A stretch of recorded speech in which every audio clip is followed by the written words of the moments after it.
Allah is my heart's speech, your mercy is what I beseech. Keep in my heart your remembrance, and in your deen allow me to advance. Help me in my quest, permit me to pass the ultimate test. Help me in my quest, permit me to pass the ultimate test.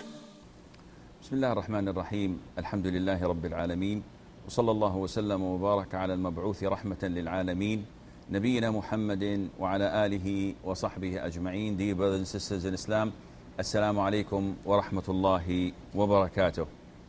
Before we receive your phone calls, we have a number of emails pending from last time. Saida says that when she's in the state of wudu and reading the Quran or about to do anything, and her 3-year-old child wants to go to the toilet, so she has her concerns in regards to washing the child. Would that break her wudu or not? It's an issue of dispute among scholars, and without going into details, the most authentic opinion is that it does not affect the wudu of the person when touching the private parts of a child. And there is a fatwa from the Permanent Committee of Ifta on this subject, and this is also the opinion of Sheikh Ibn Uthaymeen, may Allah have mercy on his soul. Due to a number of reasons, it would take a lot of time to explain that. Muhammad says he's from India and he would like to know my opinion on Jama'at Ahlul Hadith. I do not know this Jama'ah, and I cannot elaborate on them. But if they're following the Quran and the Sunnah, if their Aqidah is in accordance to the Aqidah of Ahlul Sunnah wal Jama'ah, then they are people worthy of being joining and joining forces with. But you have to go into their beliefs, you have to go into their methodology, in their sources of taking the knowledge from, whether it's from the Quran and Sunnah with the understanding of the righteous predecessors, or whether it is dependent only on their logic, etc. Lulu says, is water enough for suhoor? Because I don't like eating anything else for suhoor. As you know, suhoor is the pre-dawn meal, which the Prophet ﷺ highly recommended. And he said that the people will remain in good as long as they hasten to break their fast and postpone their suhoor to the last minute, which is the pre-dawn meal. And this is a sign of the Muslims. So it is highly recommended to have something before you actually begin your fast, before the break of dawn. Water would be acceptable, inshallah, because it is something that the Prophet ﷺ used to break his fast with if he did not find dates. So it is considered to be something that would be consumed and would do the job, inshallah. Sarkub says, somebody recently asked me a question about the angel of death. He said that thousands die at the same time. So does the angel of death take out their souls simultaneously? Akhi, these questions don't do you any good, because we do not know what is the true work of the angels, how they work. Their powers are unimaginable.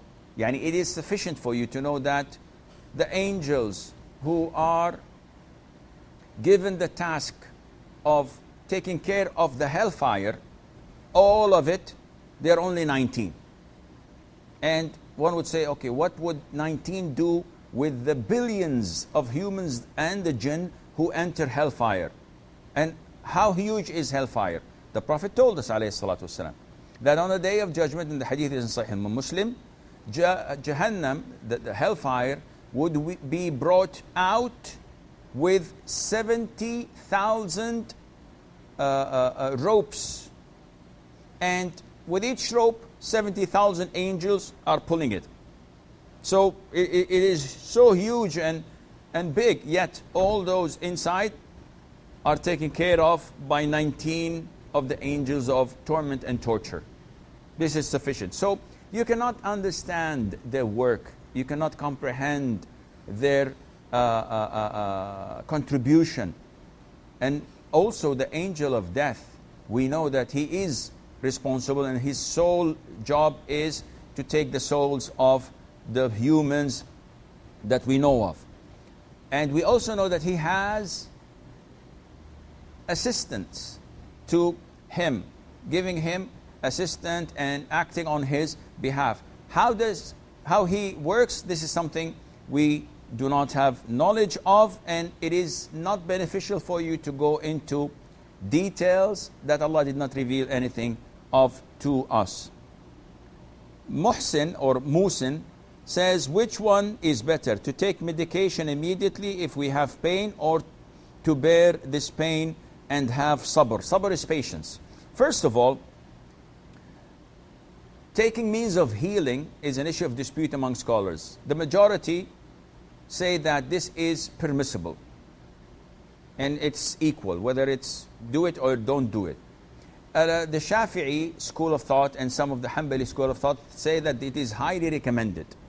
And the difference, or the cause of difference, is attributed to some of the evidences that they thought that it might be this or that. Among them is that woman who used to have seizures. And she came to the Prophet ﷺ and she says, I get these seizure attacks and I fall down, and you know what happened when a seizure comes. So pray for Allah Azza wa Jal to cure me. So the Prophet told her ﷺ, if you wish, I'll pray for Allah Azza wa Jal and He will cure you. But if you wish, be patient and Allah will give you paradise. So the woman said, no, I'll be patient and get paradise. But when I get these seizures, my dress usually is uncovered and my body is exposed. So pray to Allah Azza wa Jal that when I get my seizures, I'm not exposed, and my aura and my body is not exposed. So the Prophet prayed for her, alayhi salatu wasalam, and she was never exposed after that. Some scholars looked into this hadith and said, the Prophet ﷺ, for not praying for her, means that seeking medication, seeking the means of healing is something that is not recommended. But the most authentic opinion is that when the medication is definitely means of healing and curing and it works, it is highly recommended, if not mandatory. For example, someone having a bleeding, he's bleeding, and if we leave it untouched, he'll die. And he says, no, I have full tawakkul on Allah Azza wa Jal. No, this one is sinful. And he's committing suicide if he does not heal it. Someone is going to die unless we give him blood transfusion. And he says, no, I'm not going to take it. No, this, you must have it, because it is definitely going to work. Now, when it comes to chemotherapy, for example, someone who has cancer, it may work, it may not. It may reoccur, it may have side effects. In this case, it is up to you. If you don't want to take it, you are not sinful, because the benefit is not definite, it's not sure. And if you take it, this is permissible and it has nothing to do with tawakkul. Nawaf? Hello. Yes, brother Nawaf from Saudi. Assalamu alaikum. Wa alaikum assalam wa rahmatullah. Yeah, Sheikh, you are doing a great work to clear the doubts. Jazakallah I have khair. 3 questions. Yes. After Tarawih, we pray witr in masjid. When we wake up for suhoor, can we pray tahajjud? I have heard hadith that Muhammad sallallahu alaihi wasallam didn't pray tahajjud in Ramadan. Okay. Clarify. Second one, there are 7 ayat in Surah Fatiha, also called Sabah Musammi. Mathani. But when Imam pray, they say Bismillah silently. Okay. Please clarify. And the third one, in our country, it's famous that there is no hisab for wearing new clothes in Ramadan. Can you put light on it? There is no hisab? Yeah. What? No accountability for wearing new clothes during Ramadan. Okay. I will answer this, inshallah. Okay. Thank you. Rayhana from Saudi. Assalamu alaikum wa rahmatullahi wa barakatuh. Wa alaikum assalam wa rahmatullahi wa barakatuh. Ramadan Mubarak to you and all my brothers and sisters around the globe, Sheikh. Ameen. May Allah guide all Muslim scholars, help them enforce good conduct and stand against bad conduct, Ameen. and preserve them as a treasure for Islam and Muslims. Ameen. Sheikh, my question is that is Fathul Bari, this Sharaf Hadith of Hafiz Hajar ibn al-Asqalani in English also, I wanted to know. And my second question is, if I have gold bangles and if they are somewhat tight or loose and we give it in exchange to the shopkeeper, they take in less price and give the other gold in more price. So is it interest or sort of riba sort of, or is it haram, or we can do this? I wanted to know. Your question about Fath al-Bari in English, are you asking Yes. is it available or is it trustworthy? Yes. Is it no, not trustworthy. I am asking, is it available in English language also? Is it in English also? Okay, I will answer your question, inshallah. Jazakallah khair. Wa jazak. Alaikum salam. Okay, Nawaf's question that he heard that after Taraweeh, one is not supposed or not allowed to pray Tahajjud, and the Prophet ﷺ did not pray Tahajjud after Taraweeh. First of all, night prayer is the headquarters. It's the source and origin for all that comes under it, such as Taraweeh, such as Tahajjud, such as general voluntary prayers between Isha and Fajr. All of these are called night prayers. Now the Prophet ﷺ did not pray more than 11 or 13 rak'ahs per night, whether this was in Ramadan or other than Ramadan, as narrated by Aisha, may Allah be pleased with her. However, he did not limit the number of rak'ahs. So if someone wants to pray more than that, he is more than welcome. There is no problem in doing that at all. To say that the Prophet did not pray ﷺ Tahajjud during Ramadan, this needs a bit of clarification and evidence, because we know that he prayed only 11 rak'ahs. So whether you call it Taraweeh or he slept and woke up and prayed 11 rak'ah and you call it Tahajjud, this is irrelevant, because the title is night prayer.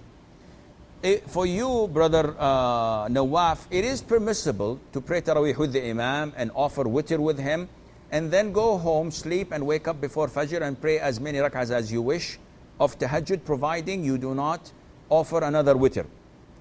Some brothers do something a little bit better, which is when the Imam offers salam from witr, they stand up and complete the second rak'ah.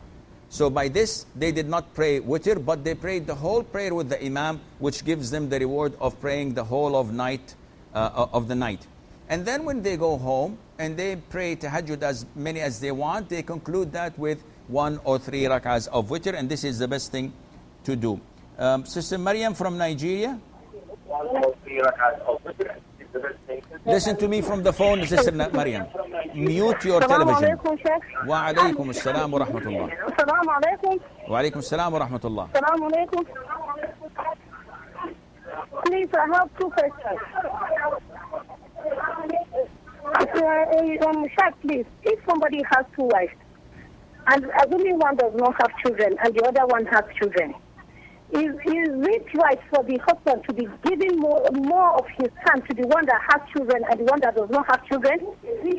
Whenever is her time, the one that does not have kids, the husband will always go to the other one that has kids and stay longer time than with the one that does not have kids. Is it right in Islam? Don't we have the same right as wives to stay together with our husband? So because we don't have children, the other one has children, for preferential treatment to be taking place? Is it allowed Islamically? Second that is question 1. Question 2.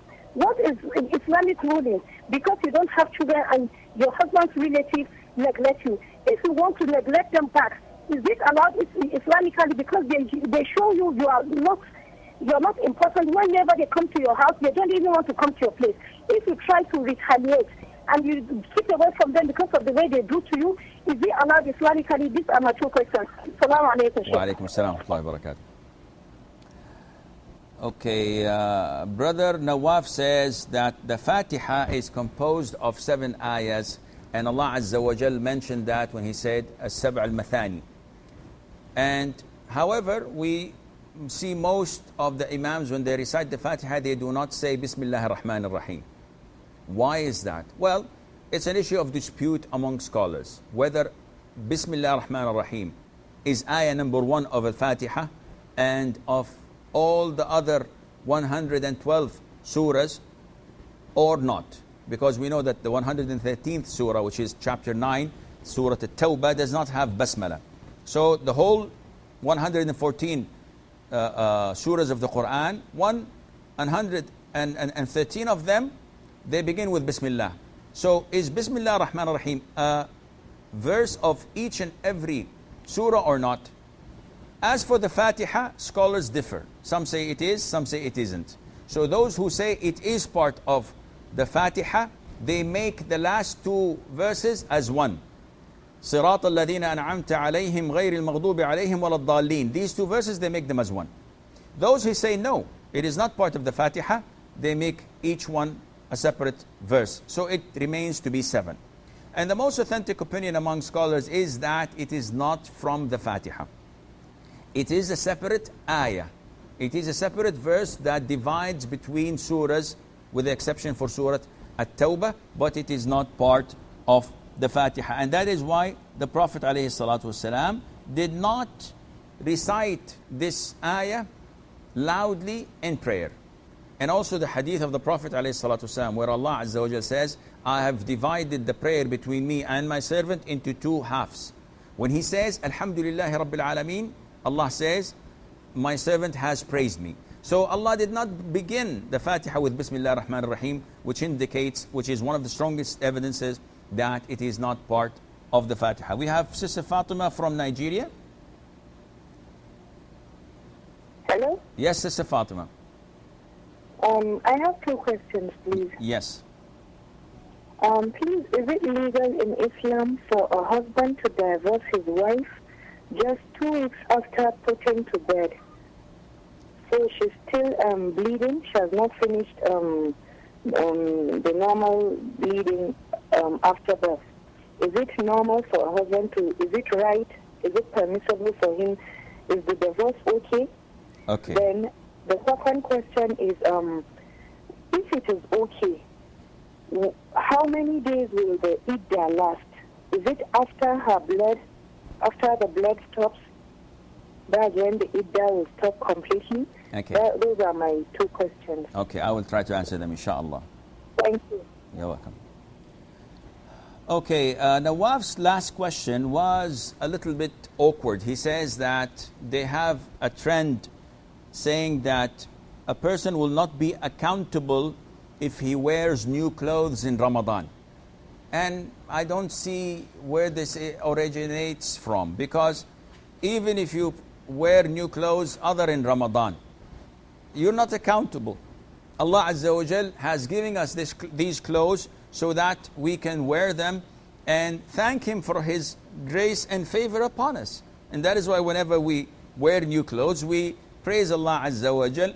And the Prophet used to even name clothes and give them names. So this is one of Allah's favors and blessings upon us. So a person is not held accountable whether he wears new clothes in Ramadan or other than Ramadan. Maybe this is a fabrication of a wholesaler, a person who has wholesales in clothes, and he wanted people to buy clothes in Ramadan for Eid and so on. So he fabricated this hadith, and Allah knows best. Rihanna from Saudi Arabia, she says,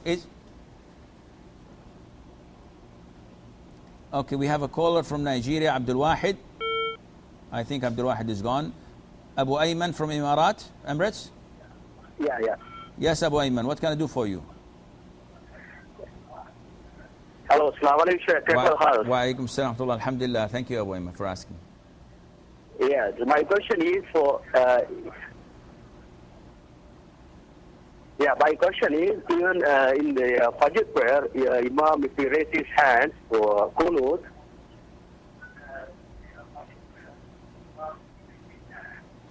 so what is my thoughts? Shall I raise my hand or just I keep it as it is? Okay. I will answer the question, inshallah. So Rihanna's question was, is Fath al-Bari Is there any translation for it? To my knowledge, there isn't any translation of Fath al-Bari, and I'm the last one to be asked about this because I don't read anything in English, so I don't know what is available or not. But I think I heard someone of the scholars recommending that someone translates this to English, but I don't think it is available. Her second question is that she says when we go to gold shops and we have old gold to sell, they buy it from us and they give us a reduced price for it than the new gold. First of all, we've mentioned this so many times, this is a form of riba. When you give old gold and you exchange it for new gold, this transaction is riba. It is interest. It is forbidden. It's a major sin. Because you have to exchange gold when it's the same weight, the same carat, everything is the same. And to avoid this major sin, you have to first of all sell your old gold. So you go to the shop and tell the brother, this is 100 grams of gold. How much are you going to give me? And he says, I'll give you X, Y, Z. If you're happy with that, then sell your gold, cash the money. Once you have the money in your hand, either go out and buy from somewhere else, or you can choose whatever you wish and buy it from that person and bargain with him and then buy it. But these are two separate transactions. To exchange gold in one transaction, this is totally prohibited. Muhammad from Nigeria. Assalamu alaikum. Wa alaikum assalam wa rahmatullah. I'm calling from Nigeria. My name is Bello Mohammed. Yes. My question is on the celebration of the Maulud of Muhammad. Is it allowed or is it? Okay, I got your question. Islamically or I got your question. it's haram? Okay, I will answer your question, inshallah. I do. Okay, no problem. Maryam says, and she's very angry, and she has all the right to be angry. If someone is married to two women, and one of them does not have children, so is he entitled or allowed to spend more time with the woman, with the children or not? We have to see. If he takes from her time and from her day, every single day, and stays with the first wife, with the kids, and he claims that he has to spend time with them, this is not permissible. He has to be fair. A day here and a day there. If you have a problem, if something is urgent, you have to take one of the children to hospital, yes, this is an emergency, it is permissible. But to claim that I have to sit with my first wife's children from Asr until 10 o'clock in the evening in her house with my wife, just to take care of them and to look into their homework, no, this is not permissible. Bring your kids to your second wife's house and do that if you wish, and she doesn't mind, and I hope she doesn't mind. But to spend more time with the first wife's house and justifying this with the children, this is not permissible. And then she says that if she doesn't have children and her in-laws neglect her, they always, and this happens usually when a person takes a second wife. The family of the husband usually are conservative, they are reserved, they don't want to be equal in love to both wives because they have this affection towards the first wife. She's the mother of the children and he's been married to her for 10, 15 years, and all of a sudden we devote the same love to the second wife who's new, and she's the traitor, she betrayed her trust and she got married to a married woman as if she had committed a felony or a crime. No, this is not right. You love your son, you have to be fair to both of his wives because they are also being loved by him. So she says that unfortunately some ignorant in-laws would not come to visit me, would not invite me on Eid or on weddings because of the first wife. So I feel neglected. Is it permissible for me to neglect them as well? If you mean by neglecting them that you do not call them and you do not invite them, this is permissible. Your in-laws are not your next of kin. See, your cousin, you cannot, or your brother, or your sister, you cannot neglect them for a month, not calling them, or saying that I'm not going to invite them. This is severing the next of kin. Your in-laws are not, they're normal people. It's like my friend from high school. If I don't call him in a couple of years, I'm not sinful. If I don't call him in 20 years, I'm not sinful. I'm only sinful if he invites me and I do not attend. I'm only sinful if he meets me and says, Assalamu alaikum, and I look the other way and I pretend I did not see him. Then I'm sinful, whether he's a stranger or in my in-laws. So for you, if you don't invite them home, if you don't call them every week or so, or every month or so, you have no sin, none whatsoever. But you should be diplomatic. You should win the hearts of people rather than exchange hatred and holding grudges against one another. If they don't call, drop them a call, drop them an email, drop them an SMS, and after a while they'll be ashamed of their acts, of you reaching out and they are not doing the same. And by this you will win their hearts, inshallah. Shu'aib from Dubai. Assalamu alaikum, Sheikh. Wa alaikum salam wa rahmatullah. Sheikh, I have a question. When we are praying behind the Imam in congregation, if supposing we make a mistake, like when I'm getting up when Imam says Allahu Akbar and I forget to say Allahu Akbar, or I miss some ayah in the surah which like the surah Fatiha, I have a doubt that I have not clearly recited it. Do I have to make sajda sahu, or the prayer of the Imam will be considered as the correct prayer? Okay, I will answer your question, inshallah, Shu'aib. Okay.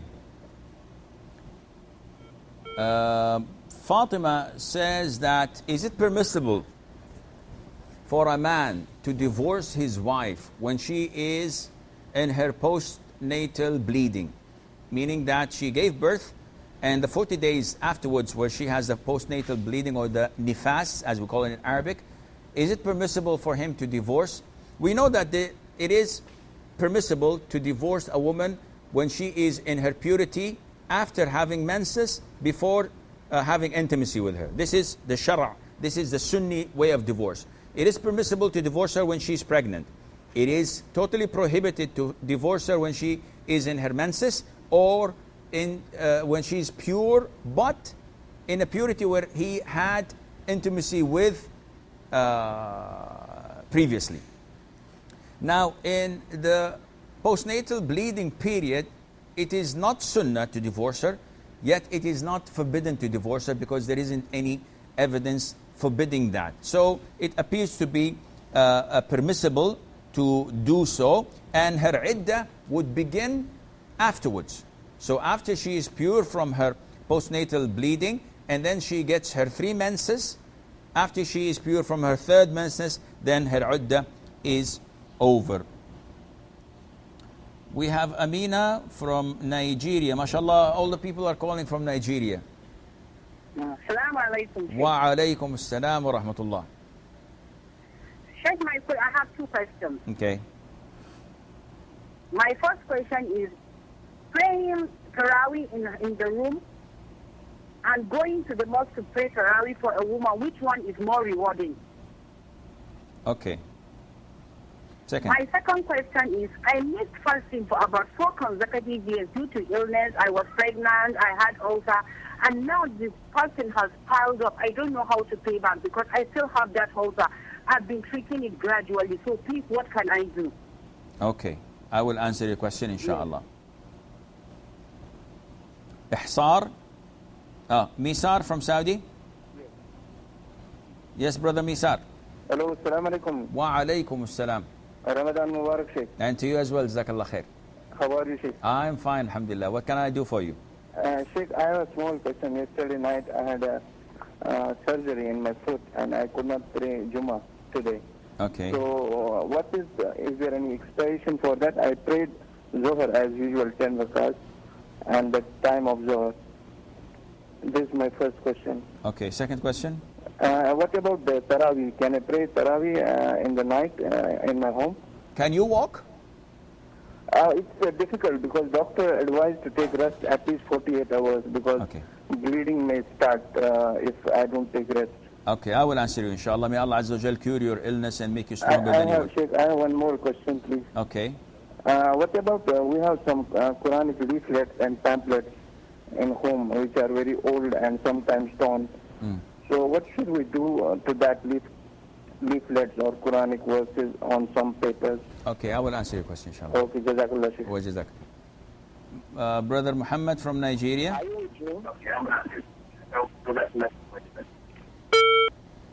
Well, no more.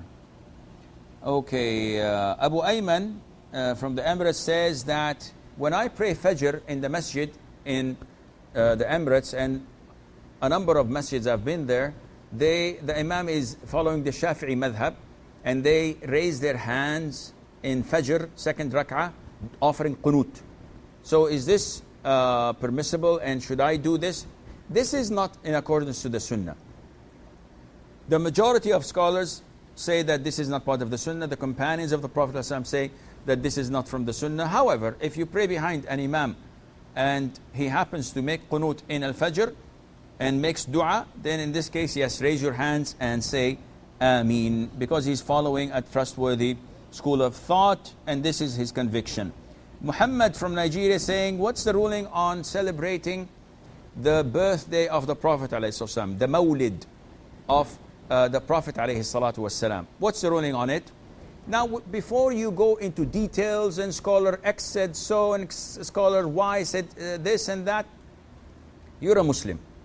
Read the Quran, read the Sunnah of the Prophet ﷺ, free yourself from the religious upbringing that you were brought up and you found your forefathers and ancestors worshipping Allah with, and go to the source, Quran and Sunnah, and then ask yourself. And anyone you ask will give you the same answer. Did the Prophet ﷺ celebrate his birthday? They will say no. Did the companions who loved him the most celebrate his birthday? They say no. Did the tabi'een, though followed, the generation that followed the companions, celebrate it? And the answer is no. The Prophet said, the best of generations is my generation, and the generation that follows it, and the generation that follows it. And these three best generations did not celebrate the birthday of the Prophet ﷺ. Now, have some sense. Would anyone claim that, yes, I would celebrate the birthday of the Prophet ﷺ because I know more than him, and I know more than companions, and I know more than the tabi'een, and those who followed them? This is insane. Something that the Prophet did not do, ﷺ, did not even encourage us to do. He did not celebrate the birthday of Jesus, the Christmas. He did not celebrate the birthday of Ibrahim. So you come and celebrate. The only thing he said about his birthday is that I was born on Monday, and that is why I fast on Monday. That is it. So you want to celebrate the birthday of the Prophet ﷺ? Fast every Monday. But doing what they're doing, and gathering and chanting and dancing and saying poetry and doing so many innovations that to explain it would not be the appropriate time and place, this is all forbidden and it's all sinful.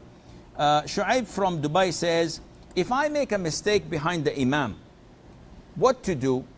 First of all, if you pray with the Imam the full prayer, so let's assume it's Dhuhr, and you pray 4 rak'ahs, and you make a mistake when the Imam is sitting for tashahhud, you stand up for the 3rd rak'ah, and then you find everybody sitting down, and you sit again. Whatever mistake you do, your prayer is valid, and it is correct, and no matter what the mistakes are, you don't have to prostrate for forgetfulness unless you drop a pillar. And in Dhuhr and Asr, and in silent rak'ahs, reciting the Fatiha for you as a follower is a rukun, is a pillar. So if you did not recite it at all, in this case, this means that the unit you've missed the Fatiha is void. So when the Imam gives salam, you stand up and pray that missed rak'ah. And this is the only thing. Amin says from Nigeria, or Amina, I think. She says that, which is best, to offer Taraweeh in the masjid or in my home? And the answer was given to us by the Prophet ﷺ. When a woman asked for the permission to pray with the Prophet ﷺ, and the Prophet ﷺ said, I know that you love to pray with me in my masjid, but praying in your home is better than praying in my masjid. And he gave a lot of details that indicate that praying for a woman in her home is much better, which also means it is much rewardable. So it is best for you to pray at home as instructed by the Prophet ﷺ. However, if you go to pray in the masjid, no one says you're sinful. On the contrary, the Prophet prevented us men, ﷺ, from preventing women from going and attending the prayer in the masjid. Amina from Saudi. Hello? Yes, Sister Amina. Assalamu alaikum, Sheikh. Wa alaikum assalam wa rahmatullah. Yeah. So, Sheikh, I want to ask, like, after performing the Umrah, the man, when should he cut his hair? Can he cut his hair in Haram boundary itself, or he can come back to Jeddah and cut his hair where he stays? He stays in Jeddah. Any more questions? Yeah, one question. Yes. Because they say if we don't cut the hair in the haram boundary, then we have to pay them. I will answer your question, inshallah. Yeah, thank you. You're Thank welcome. You're welcome. Okay, please, those who call, try to, before taking the call, turn off the volume on your TV set because you are listening to the echo and this takes a lot of time. Kamil from Saudi Arabia. Assalamu alaikum. Wa alaikum salam. Kamil, sorry. Ramzan Mubarak to you, Sheikh. And to you as well, Jazakallah khair. So I have 3 questions. Okay. My first question is, if someone is reciting the Quran during Asr and Maghrib, and there comes an ayah where one needs to do sajda, is this sajda allowed at this time, or does one postpone this after Maghrib? Okay.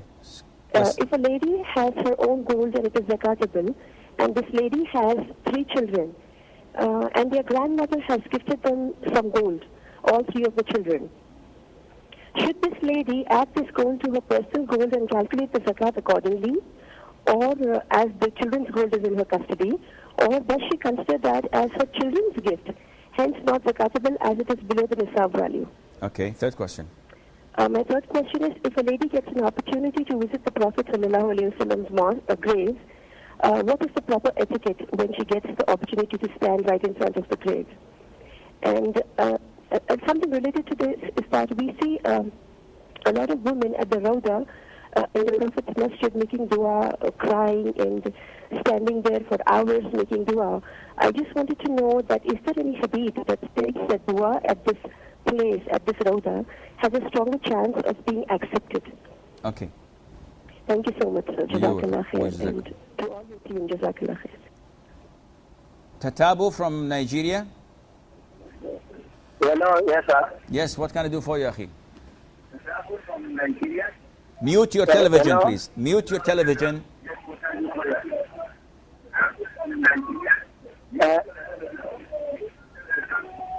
Okay, can you hear me now, Chef? Yes, what can I do for you? I have 2 questions to ask. Okay.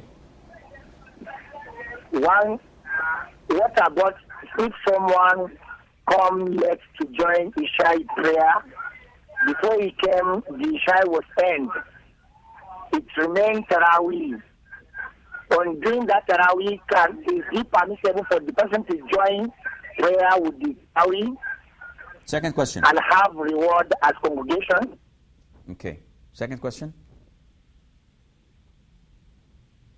Tatabu, second question.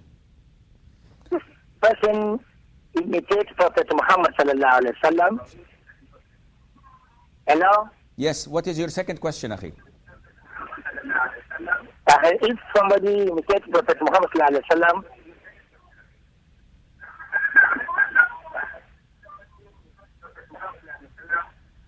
by doing Maulud on fasting Monday and Thursday, Okay. in fasting Monday and Thursday, Okay. is it okay? Okay, I will answer your question, inshallah. Oh. Faiza? Faiz from Dubai?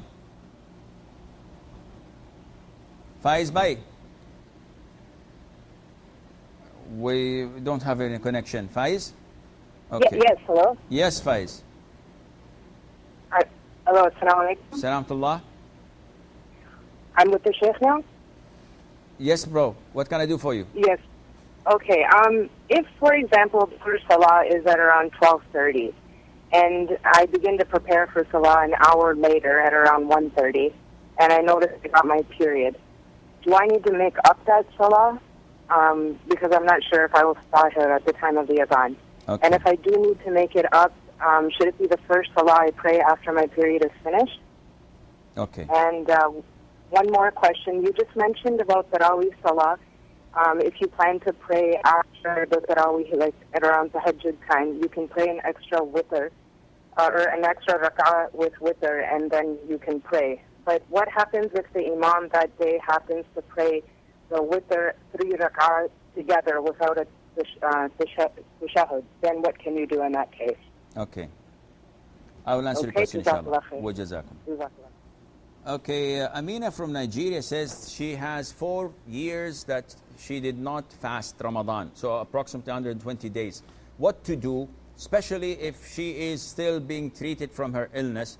The answer is, if your illness is curable and doctors say that inshallah after a year, 2, 5, 10, you will be able to make up for these missed days, then you have to wait until you are well and make up for these days without any feeding. But if they say that this is chronic and you will never be cured of, and you will never be able to make up or to fast Ramadan after today, in this case you should feed 1 poor person for every missed day. Misar from Saudi says that he had an operation yesterday in his foot. He cannot pray, he cannot walk properly, and he's bleeding and so on, so he missed Jum'ah. And he prayed Dhuhr 4 rak'ahs. This is what you have to do, and you're not sinful. There's nothing else for you to do. He says, can I pray Taraweeh in the house? And definitely the answer would be yes, because you're unable to walk and it's hard to you, painful. So pray home and prolong your prayer as much as you can. He says we have pages of the Quran torn and old. What to do with them? Either take them to a far place and bury them, or burn them. And burning them is a better option. Amina from Saudi Arabia, she says that for a man, is it permissible to postpone cutting the hair or shaving or shortening the hair after Umrah in the Haram, or to postpone it when you reach Jeddah if they live in Jeddah? The answer is alhamdulillah, both options are okay and permissible. There isn't any specification that you should do it in Haram or should do it in Mecca region. As long as you're still in the state of Ihram, you can postpone cutting your hair even a whole day without having any problem, inshallah. Kamil from Saudi, she says that if I recite the Quran between Asr and Maghrib, which is restricted for me to pray, we know that voluntary prayer is restricted after Asr until the sun sets. So if I read the Quran and then I pass by an ayah with sujood, prostration in it, so can I prostrate? The answer would be, is your prostration prayer or not? The answer is no, it's not a prayer, because I don't begin it with Allahu Akbar, I don't conclude it with Assalamu alaikum wa rahmatullah, and I don't have to be in the state of wudu, and I don't have to wear my, if she's a woman, you don't have to wear your hijab, etc. So it is not a prayer, and hence you can offer it 24/7 of the day. She says that I have gold, but my 3 children, they also have gold of their own, but each one of them does not reach a level of nisab. Shall I combine their gold to mine? The answer is no. Shall I combine their gold to each other and consider them as being owned by one? The answer is no. As long as each one possesses this particular grams of gold that did not reach the nisab, then there is no zakat on these golds, and you don't have to join them or combine them to yours or to themselves. She says that what is the ruling on visiting the Prophet's grave sallallahu alaihi wasallam for women? We know that it is not permissible, and it's an issue of dispute among scholars. But the most authentic opinion is that it is not permissible for women to visit the graveyards. So would visiting the Prophet alayhi salatu wasalam consist of visiting a graveyard? It's an issue of dispute among scholars. Personally, I would recommend that you only offer salutation to the Prophet alayhi salam without approaching his grave and standing there.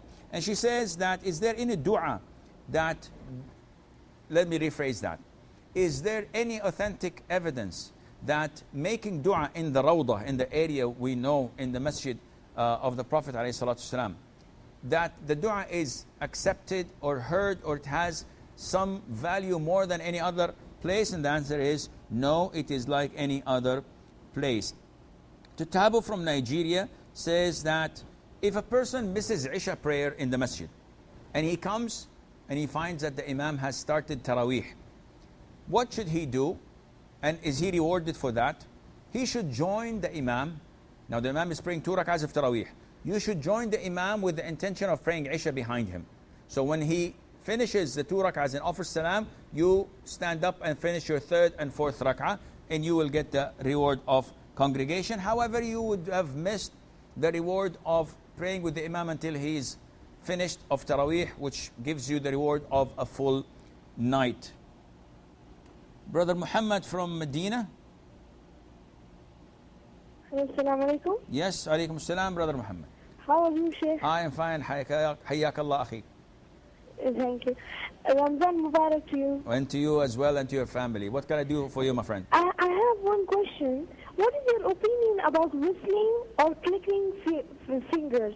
Okay. Because one of my teachers would say that whistling is a guitar for shayateen. Whistling and clapping? Clicking fingers. Like this? Yes. Okay. Thank you. You're welcome. Jazakallah. Wajazak. Muhammad from Saudi. Assalamu alaikum. Wa alaikum salam. Muhammad? Yes. Yes. Yes, doctor. I have one question. Okay. And my question is, when I went to my country when I went to my country in Sri Lanka, my friends, my non-Muslim friends, they were actually like, they were making fun of me, saying that the Prophet ﷺ, he was a womanizer, and like they were making fun of him a lot. So I really got angry, and they were telling me that why did Prophet Muhammad ﷺ marry around 12 to 13 wives, and why nowadays most of the men can marry around like 4 wives instead of 10 to 13, because they were really making fun of him. I was very like angry. Okay. I will answer your question if we have time, inshallah. Okay, thank you. Thank you. You're welcome. Tatabu says that, can we celebrate the birthday of the Prophet ﷺ by fasting Mondays and Thursdays? This would not be celebrating his birthday. This would be following his sunnah, because he used to fast Mondays and Thursdays and encourage people to do so. So leave the issue of celebration, because shaitan would put a lot of things under it and then he would make you innovate. Fast it as part of the sunnah. Faiza says that if a woman does not pray the prayer on time, for example, the adhan of Dhuhr is 12:30, she doesn't pray, and at 1:30 she gets her menses. The most authentic opinion is that she has to offer qada for that prayer which she has missed once she gets her purity. The minute she sees her purity and she takes her ghusl, as long as there is enough time, inshallah, for the current prayer, she should pray Dhuhr first and then pray the current prayer. She says, if the Imam performs witr 3 rak'ahs, how would I stand up and pray the 4th rak'ah if I intend to make witr at the end of the tahajjud? This is inshallah permissible. If he offers salam from the 3rd rak'ah, stand up for the 4th, and by this you have prayed only even number of rak'ahs, and then you offer the witr after tahajjud. Muhammad says that whistling and clipping your fingers, there is nothing wrong in that, inshallah. And the verse that is in Surah Al-Isra does not indicate that. So whistling and clipping the finger is permissible. Muhammad, with some limitation, so that you do not whistle a song and you make an orchestra out of it and then take the role of musical instruments. Muhammad says that he has non-Muslim friends and they're making fun of him. First of all, do not have any non-Muslim friends, because they take friends among the Muslims. This is much better for you and safer for your sanity and for your conscience. As for them making fun of the Prophet ﷺ for marrying 13 or dying with 9 wives, this is something that has been given to him from Allah Azza wa Jal. How dare them accuse him of being a womanizer, and he did not marry a single woman except Khadija, one woman he was married to until he was 53 years of age. A womanizer would be when he's in his 20s and 30s, and he would marry as many women as he wishes. None of his women were a virgin. They're all whether widowed or divorcees, but Aisha, she is the only one who was a virgin. So how can he be a womanizer? And we all know that each and every marriage of his was due to a legitimate reason, either to save a tribe from being captive, or to honor a woman whose husband has apostated or died in a foreign country, or for this or for that.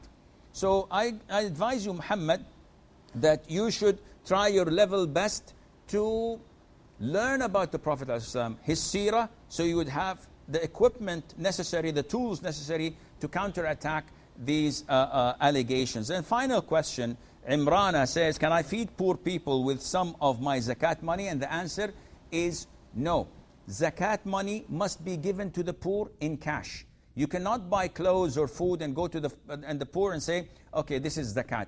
No, you have to give them cash in their hand, and they would buy whatever they need to buy, and Allah Azza wa Jal knows best. This is all the time we have, and until we meet you next time, fi amanillah, wassalamu alaikum wa rahmatullahi wa barakatuh.